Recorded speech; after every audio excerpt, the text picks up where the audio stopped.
اللهم صل وسلم وبارك عليه يا رب بالمصطفى بلغ مقاصدنا واغفر لنا ما مضى يا واسع الكرم يا ربي بالمصطفى بلغ مقاصدنا واغفر لنا ما مضى يا واسع الكرم الحمد لله منشئ الخلق من عدم ثم الصلاة على المختار في القدم يا ربي بالمصطفى بلغ مقاصدنا واغفر لنا ما مضى يا واسع الكرم مولاي صل وسلم دائما أبدا على حبيبك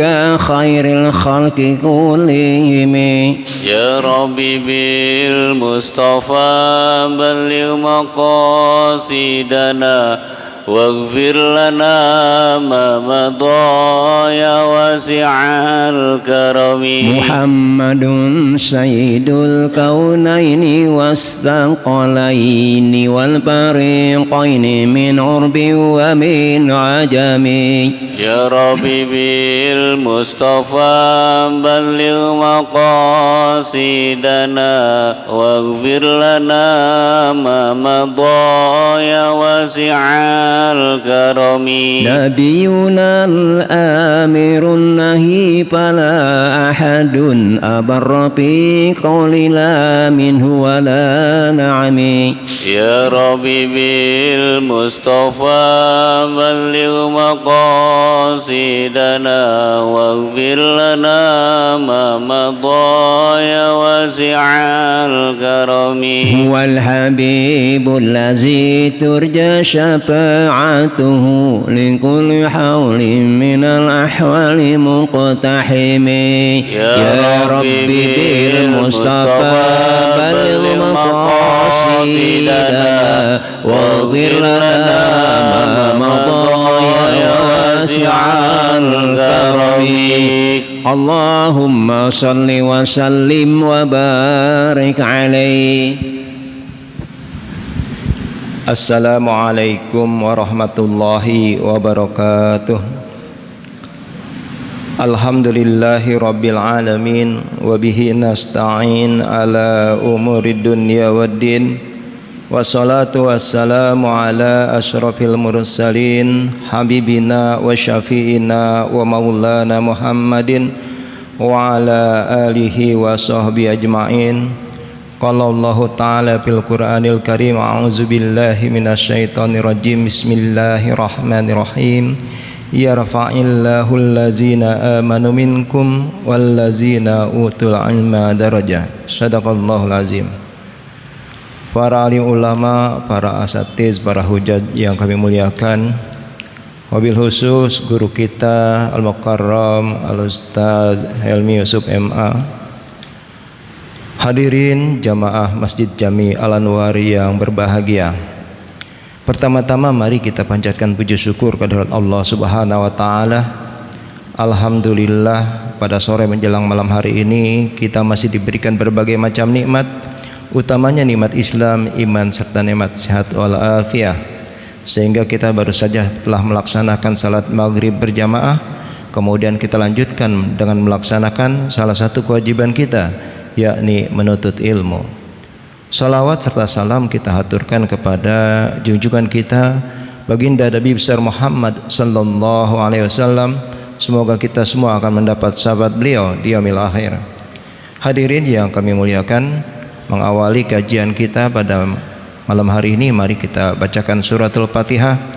Fatihah ini kita hadiahkan khususnya kepada kedua orang tua kita, baik yang masih ada terlebih-lebih yang telah tiada, dan juga kita hadiahkan kepada siapa saja yang telah berjasa di dalam pengembangan, kemakmuran dan keindahan Masjid Jami Al-Anwar ini, dan juga kita hadiahkan kepada pengarang kitab yang akan kita kaji ini. Ala hazin niyah wa ala kulli niyatin sholihah wa ila hadratin Nabi Mustafa Rasulillah sallallahu alaihi wasallam. Al-Fatihah. A'udzubillahi minasyaitonir rajim. Bismillahirrahmanirrahim. Alhamdulillahirabbil alamin arrahmanir rahim maliki yaumiddin. Iyyaka na'budu wa iyyaka nasta'in. Ihdinas siratal mustaqim. Siratal ladzina an'amta 'alaihim ghairil maghdubi 'alaihim waladdallin. Selanjutnya kepada guru kita kami persilakan untuk memimpin pengajian. Silakan. Assalamualaikum warahmatullahi wabarakatuh. Bismillah walhamdulillah wassalatu wassalamu ala sayyidina Muhammad ibn Abdillah al-qaim bihuquqillah adada ma fi ilmillah salatan daimatan bidawami mulkillah wa ala alihi wa sahbihi ma daqatillah wa farrajahallah amma ba'du. Qalu subhanaka la ilma lana illa ma 'allamtana innaka antal alimul hakim wa la hawla wa la quwwata illa billahil aliyil azim. Rabbi shrah li sadri wa yassir li amri wahlul 'uqdatam min lisani yafqahu qawli. Rabbi shrah li sadri wa yassir li amri wahlul 'uqdatam min lisani yafqahu qawli. Rabbi shrah li sadri wa yassir li amri wahlul 'uqdatam min lisani yafqahu qawli. Bijahi Sayyidina Muhammadin sallallahu alaihi wasallam. Para alim ulama, para asatizah, para hujjaj, jamaah yang kami hormati, kita bersyukur pada Allah Subhanahu wa taala atas segala nikmat, karunia, hidayah dan maunah yang selalu dan senantiasa dicurahkan kepada kita. Salawat dan salam semoga selalu tercurahkan ke hadirat baginda Rasul sallallahu alaihi wasallam. Sebagai bahan ingatan dari kajian minggu yang lalu, bahwa kaum Hawariyin meminta supaya diturunkan hidangan dari langit melalui Nabi Isa. Kemudian Nabi Isa mengatakan bahwa Allah Maha Kuasa dan sanggup atau mampu untuk menurunkan makanan atau hidangan tersebut. Kemudian Nabi Isa berdoa agar Allah bersedia dan berkenan menurunkan hidangan atau maidah yang diinginkan oleh kaum Hawariyin. Atas doanya tersebut Allah memperkenankan doa Nabi Isa, lalu kemudian turunlah hidangan. Ada katanya 7 potong roti dan 7 potong ikan, ya. Ada lagi yang menyatakan, kalau hadis Ibnu Abbas mengatakan roti dan daging. Salah satu yang menjadi persyaratan yang Allah minta adalah, ya, makanlah hidangan tersebut, jangan berkhianat, jangan menyimpan, ya. Jangan berkhianat artinya siapa yang ada di situ semua harus mendapatkan kebahagiaan, tidak ada satupun orang yang nilep, kira-kira begitu. Jangan disimpan untuk hari esok, yang hari ini diturunkan habisin semua. Kan enak banget tuh sebenarnya begitu tuh, ya.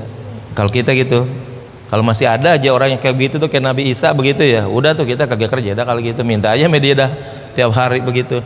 Apalagi kondisinya lagi begini, ya kan. Datang kepada orang tersebut kita tiap hari dah disuruh apa juga kayaknya kita kerjain kali begitu, ya. Padahal enak banget ini, ya. Tapi ternyata, ya, di antara mereka ada yang berkhianat, ya, di antara mereka ada yang menyimpan, ya. Kalau pengkhianatan pasti itu buruk. Kalau penyimpanan, kenapa nggak boleh nyimpan? Itu adalah lambang ketidaktawakalan mereka kepada Allah, ya. Mereka seolah-olah nggak percaya kalau besok juga Allah bisa nurunin lagi, ya. Padahal hari ini Allah udah turunin, jangan disimpan. Untuk besok bagaimana? Ya Allah turunin lagi, begitu. Ada kekhawatiran, jangan-jangan besok Allah nggak nurunin. Nah, hilang tawakal mereka. Jadi udah ada pengkhianatan di antara mereka. Mungkin ada yang dapat banyak, ada yang dapat dikit gara-gara yang nilep itu, dan juga ada yang nyimpen untuk kepentingan besok, di mana sebenarnya besok kalau seandainya Allah berkenan, Allah turunkan lagi, mereka tinggal meminta lagi kepada Nabi Isa. Kenyataannya mereka tidak melakukan itu, ya, mereka simpan. Nah, ini yang Allah larang mereka kerjakan.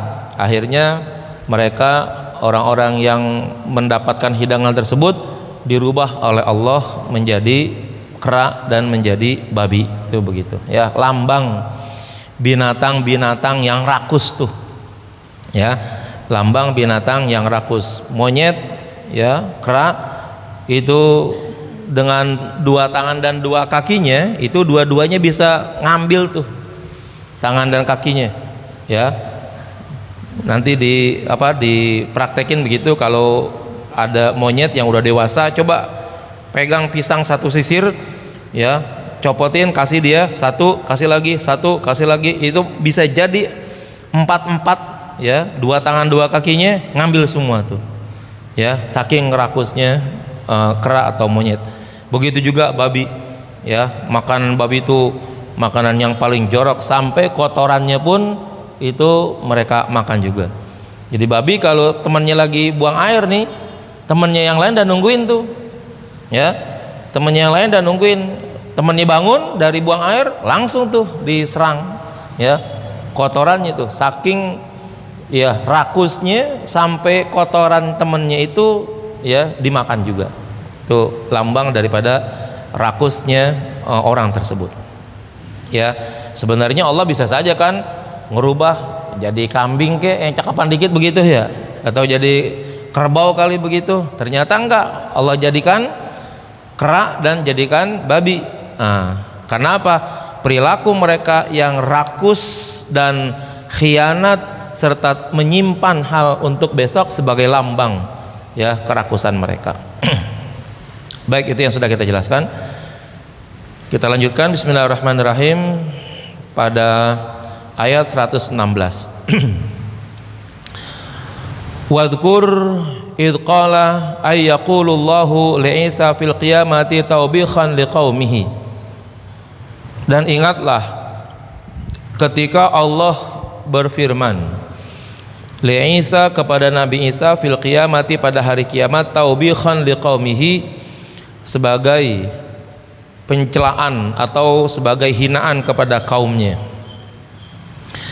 Ya Isa, wahai Isa, ya Isa bin Maryam, wahai Isa putra Maryam, a anta qulta lin nasi ittakhiduni wa ummi ilahaini min dunillah. Wahai Isa putra Maryam, apakah engkau yang berkata, ya, apakah engkau yang berkata lin nasi kepada manusia? Anta, apakah engkau, kulta, engkau yang berkata, berarti bukan orang lain. Allah ingin mempertegas pertanyaan ini dengan memunculkan domir fasal namanya.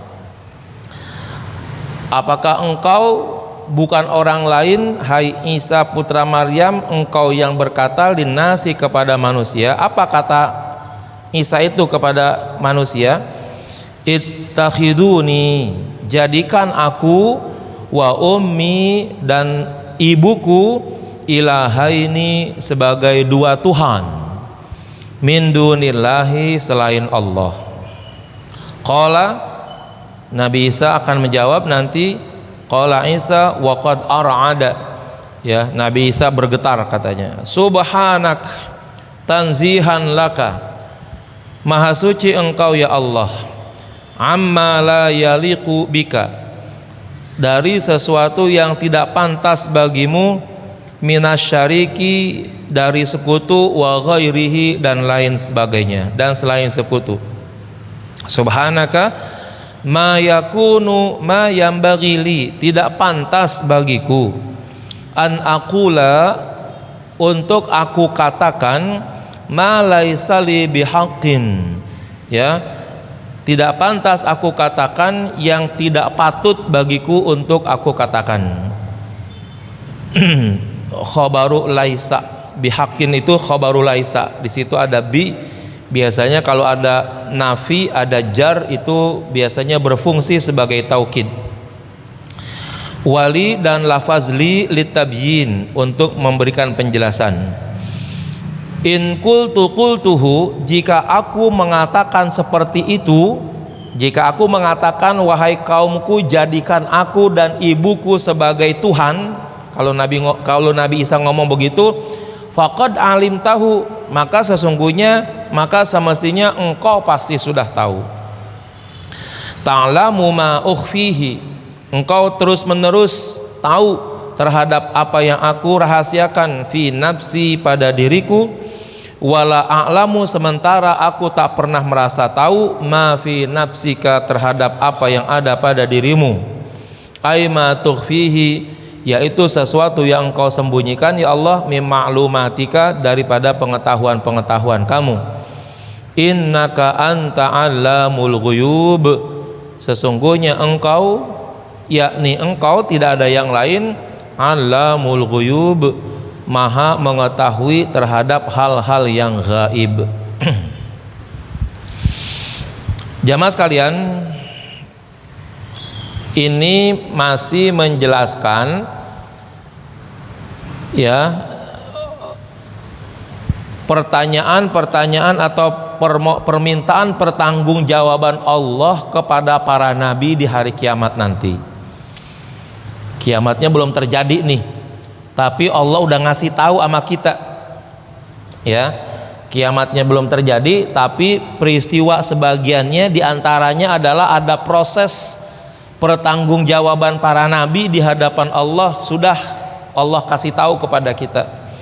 Biar dari sekarang kita sadar bahwa kiamat itu akan terjadi, bahwa di antara peristiwa nanti yang akan dialami oleh para nabi dan juga kita selaku hamba-hambanya itu akan melihat dan bahkan menyaksikan, bahkan bisa jadi nanti menjadi saksi ya atas pertanggungjawaban para nabi-nabi, para rasul-rasul, ketika mereka dimintakan pertanggungjawaban oleh Allah ketika mereka melaksanakan misi atau risalahnya di dunia ini. Ketika Allah berfirman dengan sebutan kata-kata qala ya, padahal peristiwanya nanti nih yang akan datang, masih jauh banget, masih kiamat kalau menurut kita gitu ya, tetapi Allah menyebutnya dalam Al-Quran dengan kata-kata wa idh qalallahu gitu, dengan menggunakan fi'il madi yang telah lampau, menunjukkan masa yang lampau, tapi peristiwanya nanti belum kejadian ini. Namun Allah udah kasih tahu bahwa nanti pasti Allah akan berkata begitu di hadapan nabi, khususnya untuk sekarang ini Nabi Isa. Kan Nabi Isa kemarin dikatakan sebagai sampel ya, yang dimintakan pertanggungjawaban. Kalau setiap nabi dimintakan pertanggungjawabannya di sini, nanti akibatnya Qur'annya jadi banyak banget ya. Nabinya ada 114 nabi gitu misalnya. Kalau setiap nabinya ada rekamannya di sini, Qur'annya gede banget kalau begitu. Cukup Nabi Isa jadi sampel. Nah, ketika Allah berkata dengan kata-kata wa idh qalallahu, padahal nanti peristiwanya akan terjadi, belum sekarang, namun firman-Nya udah disebutkan dalam bentuk past tense, ini menunjukkan bahwa kejadian tersebut akan benar-benar terjadi. Sama kita lagi qomat tuh ya, qad qamatis shalah ya, sembayangnya belum dikerjain ya, semua sholat gitu qomatnya begitu ya, sholatnya belum dikerjain tapi qomatnya qad qamatis shalah, sungguh telah dilaksanakan sholat. Itu artinya itu qad qamatis shalah, sudah dilaksanakan sholat tuh ya, bahkan pakai taukid dengan qad ya, padahal sholatnya belum dikerjain, sebagai pertanda bahwa kalau udah qomat, sholat itu seolah-olah udah kagak bisa dihindari, udah harus dilaksanakan. Yang batal buru-buru wudu lagi ya, langsungin lagi tuh pekerjaannya tuh, sampai seperti itu. Tidak dibilang qad taqumus shalah, padahal akan dilaksanakan mestinya itu pakai fi'il mudhari itu. Allah juga mestinya itu qad, atau di sini misalnya Allah berfirman wa yaqulullahu gitu, mestinya itu kira-kira begitu. Nanti Allah akan berkata, Tapi Allah nggak bilang begitu. Sebagai pertanda Allah bilang Allah telah berkata, telah berfirman.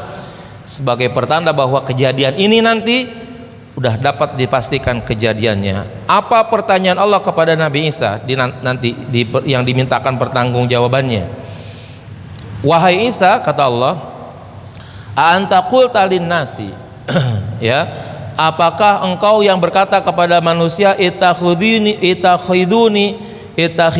wa ummi, ambillah aku, jadikanlah aku dan ibuku sebagai dua Tuhan selain Allah. Ya, apakah kamu yang ngomong, hai Isa, ya, untuk ya engkau bilang kepada manusia, jadikan aku, yaitu Isa, wa ummi, dan ibuku, yaitu Maryam, ilahaini, sebagai Tuhan. Tuh pertanyaan Tuhan tuh kepada Nabi Isa, min dunillahi, selain Allah. Ya, apa jawaban Nabi Isa? Subhanaka ma yakunu li an aqula ma laisa li bihaq. Ya Allah, ya kira-kira begitu. Enggak pantas aku ngomong yang kagak bener buat saya, kira-kira begitu. Enggak pantas rasanya kalau saya ngomong yang enggak hak buat saya. Ya, andaikan aku ngomong yang kayak begitu, engkau udah pasti lebih tahu. Engkau sudah pasti lebih dahulu tahu. Enggak perlu aku sampaikan. Ya, aku ya tidak tahu apa yang ada pada dirimu, sementara kamu ya Allah tahu apa yang ada pada diriku, karena sesungguhnya engkau adalah maha mengetahui terhadap hal-hal yang gaib. Para jamaah sekalian, ayat ini ya mempertegaskan kembali nih, ya, bagi siapapun yang menganggap Nabi Isa atau dengan sebutan Yesus sebagai Tuhan, ya, itu adalah perkara dusta, perkara bohong. Ya, Nabi Isa pada dirinya sendiri enggak pernah nyuruh supaya dirinya dan ibunya diangkat sebagai Tuhan. Ya, dalam ajaran Nasrani itu ada yang disebut dengan Ruhul Kudus, ada Tuhan Bapa, ya, ada Tuhan Ibu, dan ada Yesus Kristus. Itu sebutan mereka seperti itu. Ya, dengan anggapan bahwa Isa itu adalah sebagai Tuhan. Nanti kalau ada orang berkata begini, oh enggak, kami enggak menyatakan Yesus sebagai Tuhan, ya, itu berarti dogmanya salah kalau begitu. Mereka enggak boleh, emang udah harus menjadi keharusan kalau mereka sebagai orang Kristen yang betul-betul Kristen begitu, itu harus bilang bahwa Yesus adalah Tuhan gitu. Kalau enggak bilang Tuhan ya enggak sah kalau gitu Kristennya gitu. Emang udah aturannya begitu, ya. Kalau masih mengelak begitu, Tuhan kami tetap Tuhan Allah gitu misalnya, Yesus bukan Tuhan lah. Sebagai apa kalau begitu jadinya? Ini sebagai fakta Allah yang ngomong bahwa ada orang, bahwa ada kelompok, bahwa ada ya siapalah pokoknya yang mengatakan bahwa Isa sebagai Tuhan, bahwa Bunda Maria itu juga sebagai Tuhan. Maka Allah mau konfirmasi, Isa, lo kira-kira yang ngomong begitu gitu, ya kan, bahasa kasarnya kita begitu ya, lo yang ngomong sama orang supaya orang-orang tuh nyembah sama lo sebagai Tuhan, ibu lo juga begitu. Nah, Nabi Isa enggak pernah ngomong kayak begitu. Nabi Isa enggak pernah nyuruh siapapun untuk menjadikan dirinya sebagai Tuhan, menganggap ibunya juga sebagai Tuhan. Loh kalau gitu, siapa yang mengangkat Nabi Isa dan Bunda Maria sebagai Tuhan kalau begitu? Oh, ada oknum kalau begitu, ya. Jadi di persidangan gereja tahun 425 ya, tahun 425 berarti Nabi Muhammad belum bangkit tuh, masih lama ya gitu. Nah, itu sidang konsili gereja menetapkan dan mengangkat bahwa Yesus itu adalah sebagai Tuhan, ya, Nabi Isa itu sebagai Tuhan. Jadi udah 300 tahun lebih, saya lupa tahun 325 atau 425 gitu ya, sekitar itu pokoknya. Jadi udah 300 tahun lebih atau 400 tahun lebih dari mangkatnya Nabi Isa dari dunia ini, maka sidang gereja, konsili gereja menetapkan dan mengangkat bahwa Yesus atau Isa itu adalah sebagai Tuhan. Demikian juga Bunda Marianya, ya, dengan Trinitas, ada Tuhan Bapa di surga, Tuhan Yesus Kristus, dan Bunda Maria. Itu udah menjadi dogma dan ajaran Kristen seperti itu, ya.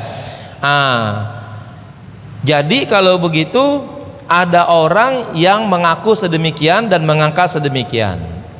Lalu atas pernyataan dan kondisi yang sedemikian itu, ya, sehingga ada orang yang menyatakan bahwa Isa itu adalah sebagai Tuhan atau Yesus sebagai Tuhan, maka Allah konfirmasi.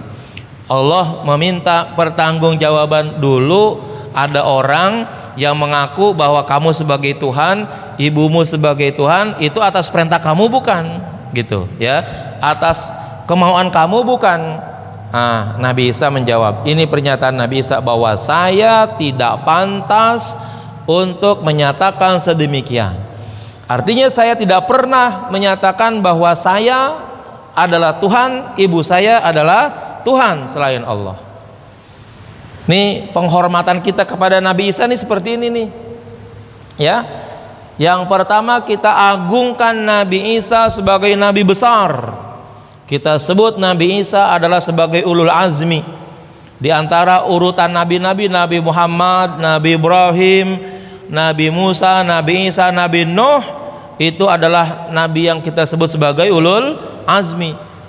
Ya, di antara nabi dan rasul yang mulia-mulia, kemuliaannya lebih mulia lagi apabila ada pada kelompok ulul azmi. Mulianya kenapa? Karena beratnya perjuangan. Kita muliakan tuh Nabi Isa, dan kita tidak pernah menggambarkan sedikit pun Nabi Isa digantung dalam salib dalam keadaan telanjang misalnya. Itu, ya, perilaku yang amat sangat buruk oleh umat Islam kalau itu dilakukan, ya. Dan tidak pernah ada satu siapapun orang Islam, bahkan pada kelompok-kelompok Islam paling ekstrim kali dah, ya, kali misalnya Ahmadiyah, ya, Islam Syiah kali begitu, sampai sekarang biarpun Islamnya menyimpang begitu, nggak ada yang menjadikan Isa disalib kemudian ditelanjangi begitu lalu kemudian dibilang itu Tuhan. Islam nggak pernah seperti itu. Islam mengagungkan Nabi Isa sebagai nabi agung, nabi besar, masuk dalam kelompok ulul azmi, ya. Nabi yang lain ada Nabi Yusuf, ya, Nabi Ismail, Nabi Ishak, tapi nggak masuk dalam kategori ulul azmi, gitu, ya. Tapi Nabi Isa yang dianggap Tuhan oleh agama yang lain, kita agungkan seagung-agungnya, semulia-mulianya, dan wajib bagi kita beriman kepada Nabi Musa sebagai nabi yang mulia. Nggak boleh bagi kita menelanjangkan Nabi Isa sebagaimana mereka menggantungnya, menyalibnya, menelanjangkannya dan lain sebagainya. Kita harus menghormati Nabi Musa seagung-agungnya nabi, sekedudukan dengan nabi-nabi yang lain, bahkan lebih hebat daripada yang lain. La nufarriqu baina ahadim mir rusulih. Mereka semua adalah orang-orang yang mulia. Dan sebegitu agungnya, kita tidak pernah juga menganggap nabi-nabi yang agung itu sekedudukan dengan Tuhan, gitu. Nabi Muhammad agung, mulia, sehebat-hebatnya Nabi Muhammad, enggak kita bilang bahwa Nabi Muhammad itu Tuhan atau punya sifat ketuhanan, ya. Nabi Musa perjuangannya ngelawan Fir'aun, ngelawan Qarun, ya, ngelawan musuh-musuhnya yang begitu banyak, itu hebat Nabi Musa, ya. Tetapi pada diri Nabi Musa enggak pernah kita sematkan, oh Musa itu punya sifat ketuhanan, enggak, ya. Cukup nabi dan dia manusia, ya. Begitu juga nabi-nabi yang lainnya, ya. Kalau kita urut-urut nih, misalnya seharusnya nih Nabi Ismail, ya, itu kan pongkol keturunan Nabi Muhammad tuh. Seharusnya kayaknya pantas kali itu kalau Nabi Ismail jadi nabi yang mulia kali begitu, masuk dalam deretan nabi-nabi ulul azmi. Kenyataannya enggak tuh, ya. Padahal Nabi Ismail kan prosesnya di dalam syariat Islam Nabi Muhammad banyak banget tuh, ya. Haji, korban, ya, termasuk sunnah-sunnah yang kecil-kecil tuh, mulai dari potong kuku, cukur bulu-bulu, ya. Itu syariatnya syariat Nabi Ibrahim melalui Nabi Ismail terus turun ke Nabi Muhammad. Nabi Ismail nggak jadi ulul azmi, tapi yang jadi ulul azmi termasuk adalah Nabi Isa, dan kita agungkan Nabi Isa itu sebagai nabi yang sangat mulia. Jadi Nabi Isa nggak pernah ngomong, nggak pernah nyuruh kepada semua manusia di dunia ini bahwa Nabi Isa menyuruh dirinya supaya disembah dirinya dan juga ibunya, ya, sebagai Tuhan selain Allah Subhanahu wa taala. Artinya kalau begitu, siapapun yang melakukan proses atau mengangkat Isa dan Bunda Maryam itu sebagai Tuhan, itu bukanlah atas ajaran Nabi Isa, bukan ajaran Nabi Isa alaihi salam. Berarti kalau begitu penyimpangan dong. Oh iya, ya, maka kita katakan nih, ya, bahwa mohon maaf para guru-guru kali ini, ya, banyak nih yang guru-guru bilang kata buku-buku, kata guru-guru katanya itu Nabi Isa adalah nabinya orang Kristen, kitab Injil adalah kitabnya orang Kristen. Salah, ya. Nabi Isa itu nabinya orang Islam, cuman memang orang Islam pada waktu itu, gitu, ya. Injil itu kitabnya orang Islam, kitab orang Islam pada waktu itu, gitu, ya. Jangan disalah-salahin tuh, di dalam buku-buku agama banyak banget bahwa katanya kitabnya orang Kristen adalah Injil, gitu, ya. Nabi Musa adalah nabinya orang Yahudi, kitabnya kitab Taurat. Itu pernyataan yang salah nih para bapak ibu guru, ya. Kalau jadi guru tuh bilangin Nabi Musa adalah nabinya umat Islam yang Allah utus untuk Islam pada waktu itu, untuk Muslim pada waktu itu, ya. Kitab Taurat adalah kitab yang Allah turunkan kepada Nabi Musa sebagai pegangan, sebagai hidayah bagi umat Islam yang mengikuti Nabi Musa pada waktu itu, ya. Jangan dirubah-rubah bahwa kitab Taurat kitabnya orang Yahudi, terus Nabi Musa nabinya orang Yahudi. Bukan, nabinya adalah nabi umat Islam, mengajarkan kalimat tauhid la ilaha illallah, ya. Musa Rasulullah, Isa Rasulullah, ya. Landasan mereka berpijak dalam hal hukum dan syariat serta akidah. Itu kitabnya kitab Taurat. Untuk Nabi Isa, ya, kitabnya kitab Injil. Tidak ada di dalam Injil dan di dalam Taurat di sana yang mengatakan bahwa Isa sebagaimana firman Tuhan, gitu, misalnya bahwa Isa itu adalah sebagai Tuhan. Jadi di dalam Taurat sendiri, di dalam Injil sendiri itu tidak ada pernyataan bahwa Isa itu adalah sebagai Tuhan, tidak ada. Nanti bapak-bapak silahkan cek, ya, ayat mana yang di dalamnya ada firman Tuhan. Kalau bahasa mereka kan firman Tuhan tuh, yang menyatakan bahwa Isa adalah sebagai Tuhan. Baik Tuhan Allah yang bilang, misalnya Allah berfirman, aku berkata bahwa Yesus adalah Tuhan. Kalau ada pernyataan begitu, saya pengen lihat ayat berapa, ya. Atau di dalamnya ada pernyataan Isa bahwa aku adalah Tuhan, sembahlah aku, sembahlah ibuku. Itu di dalam Bible, di dalam Alkitab juga tidak ada pernyataan yang sedemikian. Kalau ada, mohon tunjukkan kepada saya, ya. Saya sudah bacalah semuanya itu. Hal-hal yang sedemikian itu satu pun ayat tidak ada. Tetapi kalau kita pengen baca Al-Quran, ya, yang ingin menyatakan bahwa Allah itu mengaku dirinya sebagai Tuhan, bahasa kita mah ayatnya seabrek-abrek yang begitu sih, ya, banyak. Bahwa Allah itu adalah sebagai Tuhan, memang Allah yang mengakui dirinya sendiri sebagai Tuhan, tuh begitu. Kalau Nabi, baik di dalam Al-Quran maupun di dalam kitab-kitab yang lain yang sekarang masih tertulis, nggak ada pernyataan bahwa dari Nabi itu mengaku dirinya sebagai Tuhan. Nah ini, kalau ayat ini nggak mau diakui oleh mereka, kita sebagai umat Islam harus paham-paham baik-baik ini. Ya. Jangan sampai akidah kita terkontaminasi ya dengan dakwah-dakwah dari kelompok mereka bahwa Isa itu adalah Tuhan.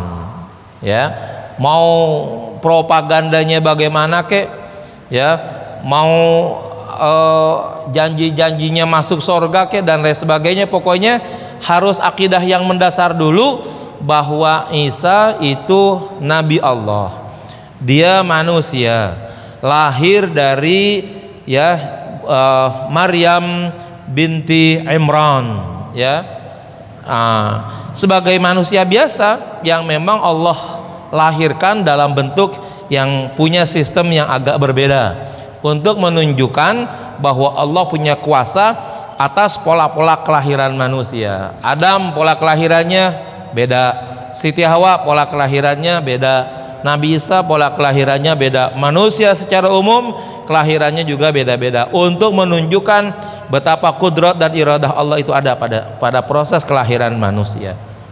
Nah, ini harus kita sadari, sampaikan ini kepada anak-anak kita, jangan sampai nanti ada dakwah-dakwah dari kelompok yang lain untuk menyatakan bahwa Isa itu adalah sebagai Tuhan.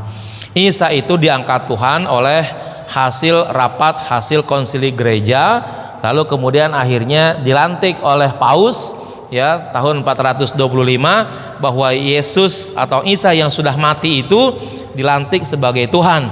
Yang melantiknya adalah raja pada waktu itu. Bayangin tuh, bagaimana logika kita bisa nerima begitu? Seorang raja yang manusia mengangkat orang lain, manusia lain sebagai Tuhan, bahkan Tuhan yang ada pada waktu itu, ya kasarnya Nabi Isa-nya itu udah tidak ada, ya, mau dibilang mati atau mau dibilang mangkat atau mau dibilang naik ke atas langit, pokoknya Nabi Isa-nya udah nggak ada, ya. Nah, ini kan menjadi sesuatu yang tidak logis bagi manusia-manusia yang berpikir sehat begitu, ya. Nah, ini dimintakan pertanggungjawaban nih nanti sama Allah nih, Nabi Isa-nya, ya. Kalau Nabi Isa dari sekarang udah mengatakan bantahannya nih, sekarang nih Nabi Isa udah menyatakan bantahannya nih, padahal nanti pertanggungjawabannya nanti itu begitu. Tapi Nabi Isa udah bakal membantah bahwa dirinya nggak pernah ngaku sebagai Tuhan, bahwa dirinya nggak pernah memerintahkan nyembah dirinya dan nyembah ibunya. Berarti kan kalau begitu sudah ada data bahwa Nabi Isa bukanlah Tuhan, bahwa Bunda Maria bukan juga Tuhan, gitu. Ma qultu lahum illa ma amartani bihi. Aku tidak pernah berkata kepada mereka, ya, kepada orang-orang yang menyembah aku, mungkin seperti itu kata Allah itu kepada linnas tadi itu, illa ma amartani bihi, kecuali yang engkau perintahkan aku kepadanya, ya. Apa tuh perintahnya? Ani'budullaha rabbi wa rabbakum wa kuntu alaihim syahida. Apa perintahnya? Ya, ani'budullah, ya, hendaknya kalian hai manusia menyembah kepada Allah. Allah itu siapa? Rabbi wa rabbakum, Tuhanku dan juga Tuhan kalian. Wa kuntu, dan aku, jadilah aku alaihim, kepada manusia, syahidan, sebagai saksi, raqiban, orang yang terus memantau, amna'uhum mimma yaqulun, aku mencegah mereka daripada apa yang pernah mereka katakan, madumtu fihim, ya, selagi aku bersama mereka. Nah, yang pasti kata Nabi Isa, aku nggak pernah nyuruh manusia manapun untuk mengangkat aku sebagai Tuhan dan juga ibuku. Tidak pernah aku menyuruh supaya mereka menyembah aku dan ibuku sebagai Tuhan. Yang aku kerjakan sesuai dengan yang engkau perintahkan, ya Allah. Apa perintahnya? Sembahlah Allah. Dengan demikian, kalau begitu Nabi Nabi Isa mengakui bahwa Allah adalah sebagai Tuhan. Tuhan siapa? Rabbi, Tuhan aku, kata Nabi Isa. Wa rabbakum, dan juga Tuhan kalian. Nah, pernyataan bahwa kalau Allah diakui oleh Nabi Isa sebagai Tuhan dan diperintahkan juga untuk menyembahnya, berarti Nabi Isa bukan Tuhan, gitu.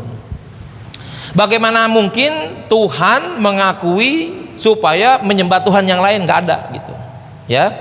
Bagaimana mungkin Tuhan mengakui penyembahan Tuhan yang lainnya? Itu nggak mungkin terjadi. Jadi kalau dibilang sembahlah Allah sebagai Tuhanku dan juga Tuhan kamu, aku bukan Tuhan kalau begitu ya. Aku bukan Tuhan karena aku menyembah Tuhan. Itu kan logikanya begitu ya kan. Kalau aku menyembah Tuhan, aku bukan Tuhan. Itu resikonya seperti itu, logikanya seperti itu. Kalau aku sebagai Tuhan dan aku menyembah Tuhan, ya jadinya apa kalau begitu? Masa Tuhan menyembah Tuhan? Ya nggak mungkin terjadi demikian. Nah kalau begitu Nabi Isa mengakui bahwa Tuhannya adalah Allah tuh begitu. Kalau seandainya orang-orang yang mengaku bahwa dia mengikuti Nabi Isa sebagai nabi kah, sebagai Tuhan kah, mestinya dia juga ngikuti Nabi Isa di dalam proses berkeyakinan, dalam proses berakidah. Akidahnya Nabi Isa menyatakan Tuhannya adalah Allah tuh begitu. Mestinya sih orang-orang yang mengakui sebagai Isa tuh entah mau nabinya, entah mau Tuhannya, seharusnya dia menyembahnya juga kepada Tuhan, kepada Allah, di mana Nabi Isa menyembah kepadanya begitu. Jangan menyembah Isanya. Jangan gara-gara lahir tidak ada bapak saja lalu kemudian akhirnya dianggap bahwa dia adalah sebagai Tuhan gitu ya. Orang Yahudi itu juga lebih ekstrim lagi. Mereka mengakui Uzair ya, mengakui Uzair itu sebagai Tuhan itu cuman gara-gara Uzair cuman hafal Taurat doang tuh ya. Dari sekian tahun Taurat itu nggak ada yang bisa membacanya dengan baik dan menghafalnya dengan baik. Muncul tiba-tiba beberapa ratus tahun kemudian Uzair ya, lalu kemudian akhirnya karena kehebatan Uzair bisa mengungkap kembali isi kitab Taurat ya, maka akhirnya oleh orang Yahudi Uzair tersebut dinyatakan sebagai Tuhan cuman gara-gara ngapal Taurat. Lah kalau orang Islam ngapal Quran jadi Tuhan, banyak banget itu Tuhan. Ada juga tuh Tuhan anak kecil lagi ya kan, masuk TV lagi. Kan banyak anak kecil sekarang dan hafal Quran 30 juz ya kan. Siapa tuh namanya Isa ya kalau nggak salah pada waktu itu ya, yang sudah hafal Quran tuh anak-anak kecil seperti itu. Iya, banyak tuh yang hafal Quran. Kalau seandainya patokan jadi Tuhan adalah hafal kitab, umat Islam paling banyak Tuhannya kalau begitu ya. Di setiap negara Tuhannya banyak. Kenapa? Yang hafal Quran banyak masalahnya. Nah orang Yahudi saking kagumnya dengan Uzair yang bisa menghafal Taurat, lalu dianggaplah Uzair itu sebagai Tuhan. Nah maka kalau begitu yang seharusnya menjadi akidah bagi umat Nasrani kali begitu, kalau dia percaya bahwa nabinya adalah Nabi Isa atau Tuhannya Tuhan Nabi Isa, ingat Isa itu bertuhan kepada Allah ya. Pada ayat yang lain nanti proses penyembahannya bagaimana? Wa ausani bis salati waz zakati ma dumtu hayya. Allah berpesan kepadaku untuk melaksanakan salat dan melaksanakan zakat. Berarti salatnya Nabi Isa itu adalah proses penyembahan kepada Allah Subhanahu wa taala. Wallahu a'lam bishawab. Al-Fatihah.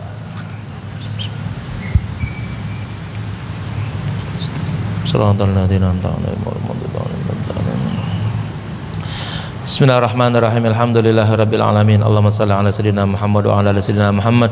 Allahumma rzuqna fahman nabiyyin habzal mursalin suratul muhammadul muqarrabin. Allahumma anfa'na bima 'allamtana wa 'allimna ma yanfa'una wa 'allimna man jahilna.